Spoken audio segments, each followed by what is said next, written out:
계속해서 누가복음 13장 6절로 9절 말씀 먼저 읽겠습니다. 이에 비유로 말씀하시되 한 사람이 포도원에 무화과 나무를 심은 것이 있더니 와서 그 열매를 구하였으나 얻지 못한지라.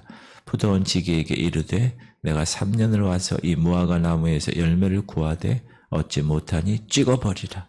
어찌 땅만 버리게 하겠느냐. 대답하여 이르되 주인이여 금년에도 그대로 두소서. 내가 두릅하고 거름을 줄이니 이후에 만일 열매가 열면 좋거니와 그렇지 않으면 찍어 버리소서 하였다 하시니라. 예수님이 제자들에게 들려주신 오늘 무화과 나무의 비유, 핵심은 뭐냐? 열매를 맺지 못하는 그리스도인들에 대한 심판, 그리고 하나님의 진노를 표시하는 것입니다.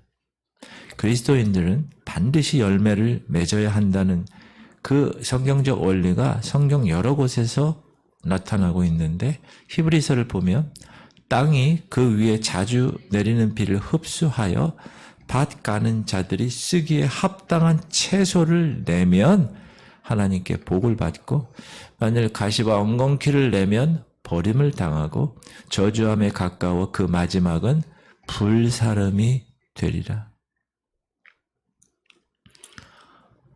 열매 맺지 않는 것은 다 태워버립니다.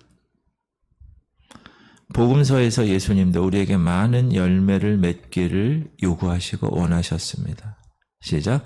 너희가 열매를 많이 맺으면 내 아버지께서 영광을 받으실 것이요 너희는 내 제자가 되리라. 오늘 무화과 나무의 비유의 말씀 중에 나오는 등장인물에 대해서 여러분이 정확하게 무엇에 대한 비유인가를 알아야 합니다. 등장인물. 여기 처음에 포도원이 나옵니다. 이스라엘을 얘기하죠. 오늘날 교회를 이야기합니다.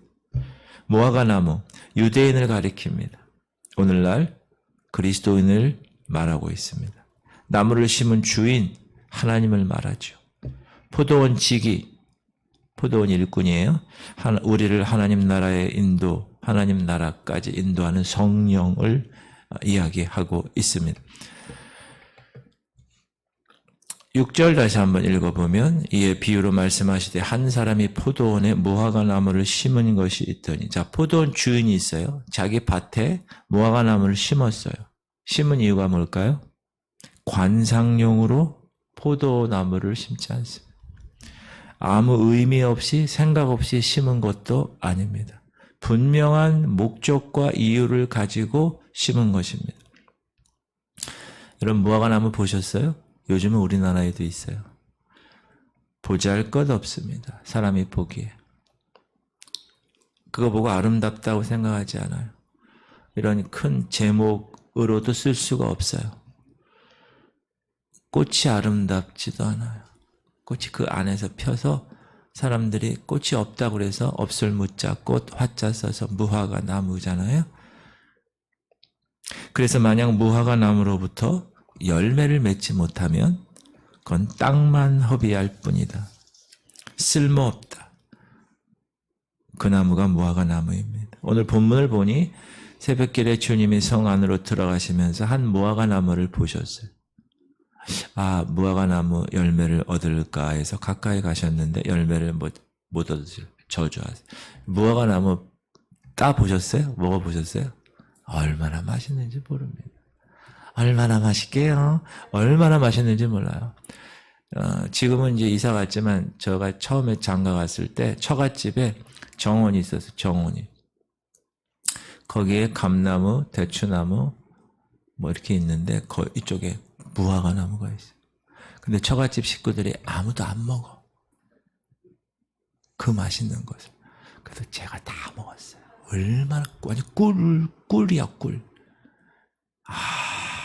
지금도 근데 지금 아파트로 이사 가가지고 그 감나무도 참 감이 아주 맛있게 열렸는데.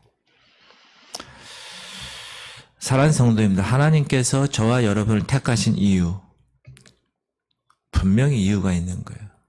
하나님의 자녀로 택하신 이유. 또 직분도 주셔서 목사로, 사모로, 권사로, 집사로, 장로로, 성도로 택하신 이유는 뭐죠? 하나님을 영화롭게 하기 위해서. 무엇으로? 열매로 하나님을 영화롭게 하기 위해서 택하신 것이다. 우리가 하나님의 자녀가 된 이후에도 근데 옛사람을 벗어버리지 않고 그대로 세상에 속하고 아무런 열매를 맺지 못한다. 하나님 우리에게 뭘 바라시겠습니까? 오늘 보니까 주인이 이렇게 얘기하죠. 포도원 지기에게 이르되 내가 3년을 와서 이 무화과 나무에서 열매를 구했는데 얻지 못하서 찍어버려. 어찌 땅만 버리게 하겠느냐. 여러분 3년이란 세월은 결코 짧은 기간이 아닙니다. 첫 번째 해는 그럴 수도 있어요. 한두 해는 열매를 맺지 못할 수도 있어요. 그러나 세 번째 3년 영거포 해를 넘기는 거는 그 문제가 있는 겁니다. 여기서 3년이라는 이 기간은 하나님의 인내하심, 오래 참으심을 비유하신 것입니다. 하나님 우리에게 열매를 바라십니다. 사실 그 열매를 오랫동안 두고 기다리십니다. 아직도 열매를 못 맺었구나. 이 교회가, 목사인 네가, 성도인 네가 크리스찬이라고 하면서 열매를 보여줘. 하나님이 요구하시는 건 열매라고 그랬어요. 알곡이라고 그랬어요. 하나님의 공의나 하나님이 우리를 구원하신 그 사랑을 생각하면 단번에 찍어버리실 수도 있으셨으면, 하지만 하나님은 스스로 인내하십니다. 육신에 속하여 항상 넘어지는 우리를 보시고 불쌍히 여기시고 끝까지 기다리십니다. 한편으로 이 3년이란 기간은 무화과 나무에 능히 열매를 맺을 만한 충분한 기간임을 의미합니다. 만약에 3년이 지나도 열매를 맺을 수 없는 나무다. 그럼 그 나무는 열매를 기대하기 어려운 나무임이 틀림이 없습니다. 더 이상 그 나무에 기대할 만한 것, 바랄 만한 소망이 없다는 겁니다. 그래서 주인은 포도원 지기에게 찍어버려. 어찌 땅만 버리느냐. 포도원 지기에게 이르되 내가 3년을 와서 이 무화과 나무에서 열매를 구하되 얻지 못하니 찍어버리라. 어찌 땅만 버리게 하겠느냐. 뽑아버리라는 거예요. 쭉정이 가라지들 다 포도나무에 붙어있지 아니하니 가지들 다 불살라 버리라는 거예요. 그 자리에 넣는 것 땅만 버리는 일이다. 하나님은 하나님을 헛되이 경배하는 이스라엘을 향하여서 이사야 선지자를 통해 이렇게 말씀하십니다. 너희가 내 앞에 보이러 오니 이것을 누가 너희에게 요구하였느냐. 내 마당만 밟을 뿐이니라. 지금도 열매를 맺지 못하는 나무 주님이 인내하시고 기다리시는 것. 이 교회에 대한 열매. 여러분 전도 대상자를 놓고 기도하죠. 천하보다 귀한 한 영혼이 여러분을 통해서 하나님 앞에 드려지는 도구가 여러분을 통해서 그렇게 하신다는 거예요. 기다리신다는 거예요. 하나님은 1년 2년 근데 열매가 없다. 성령의 열매가 없다. 성령의 사람이라고 하는데 교회는 다니고 직분도 받았는데 하는 거 보면 육신의 열매만 맺혀 살아가고 있다. 주님이 요구하십니다. 찍어버려라. 이때 포도원 지기는 주인에게 탄원을 하지요. 대답하여 이르되 주인이여 금년에도 그대로 두소서. 내가 두루 파고 거름을 줄이니 이후에 만일 열매가 열면 좋거니와 그렇지 않으면 찍어버리소서 하였다 하시니라. 우리를 위한 성령님의 탄식입니다. 성령이 말할 수 없는 탄식으로 저와 여러분을 위해서 기도하고 계십니다. 야, 그렇게 하면 안 되지 않아? 시작. 이와 같이 성령도 우리의 연약함을 도우시나니 우리는 마땅히 기도할 바를 알지 못하나 오직 성령이 말할 수 없는 탄식으로 우리를 위하여 친히 간구하시느니라. 포도원 지기가 주인에게 얘기하죠. 제가 두루 파고 거름을 주겠습니다. 두루 판다는 건 뭐죠? 성령에 의해서 회개를 하게 하신다는, 우리 신앙생활에 간섭하신다는 거예요. 열매를 맺도록 역사하시겠다는 거예요. 여러분 성령이 여러분의 삶을 막 두루파셔야 돼요. 막 뒤엎어야 돼요. 묵은 땅을 기경하셔야 돼요. 걸음을 준다. 말씀으로 양육한다는. 내가 똑같은 말씀을 보는데 전혀 이해가 되지 않아. 하얀 건 종이고 까만 건 글자야. 근데 어느 날 성령께서 탁 불을 켜서 조명을 하는 거예요. 아, 이 말씀이 그 말씀이었구나. 성령의 조명으로 깨닫게 하신다는. 말씀을 먹고 이제 성장한다는 거예요. 그게 성령께서 우리를 두루 파고 걸음을 주는 일이십니다. 여러분, 그러기 위해서 어떻게 해야 돼요? 성령께 맡겨야 돼요. 여러분 힘을 빼야 돼요. 여러분 힘을 빼야 됩니다. 물에 빠진 사람 구하려면 탁 잡아. 힘을 안 빼잖아요. 그럼 구하러 간 사람도 죽어요. 같이. 그래서 어떻게 해요? 팍!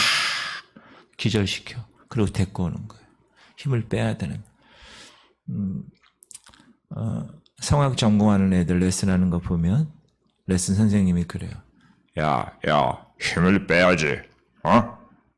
자식아, 힘을 빼서 호흡을 해야 힘을 빼.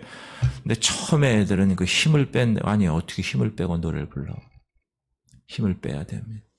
수영할 때 제 아는 제주도 출신 제 아는 분이 물개 완전히 막 잠수하면서 막 제가 수영을 좀 배우겠다니까. 야, 힘을 빼야지. 막 힘을 빼야지. 힘 밑으로 가라앉잖아. 여러분 영적으로 힘을 빼십시오. 그래야 하나님이 다루십니다. 다루려고 그러는데 여러분 힘주고 있잖아요. 다룰 수가 없으셔. 여러분 힘을 다 빼셔야 돼. 오늘 본문에는 이 무화과나무의 결과에 대한 언급은 없습니다. 과연 그 나무가 열매를 맺어서 주인의 즐거움이 되었는지 아니면 열매를 맺지 못해서 끝내 찍힘을 당했는지 그 결과는 우리의 상상에 맡깁니다. 그러면서 주님이 얘기하시죠. 너희는 열매를 맺는 성도가 되라. 경고하신 거예요. 사랑하는 성도님들, 우리가 이 모든 신앙의 여정을 마치고 주님 앞에 설 때 주님은 다른 거 보지 않으세요. 우리의 열매를 보십니다. 제가 어렸을 때 배운 찬양 중에 나의 빈손 가지고 하늘 날아갈 때에 주의 보좌 앞에 설 수 있을까? 내 이름을 부를 때 여러분 우리가 빈손으로 주님 앞에 서는 것 부끄럽습니다. 주님이 요구하시는 열매, 천하보다 귀한 한 영혼을 여러분을 통하여 돌이키는 그 열매, 그리고 성령님의 붙들려 사시며 사랑과 희락과 화평과 오래 참음과 자비와 양선과 충성과 은혜와 절제의 열매들. 주님 앞에 서셨을 때 그분께 많은 열매를 들으실 수 있기를 주님의 이름으로 축복합니다. 기도합시다.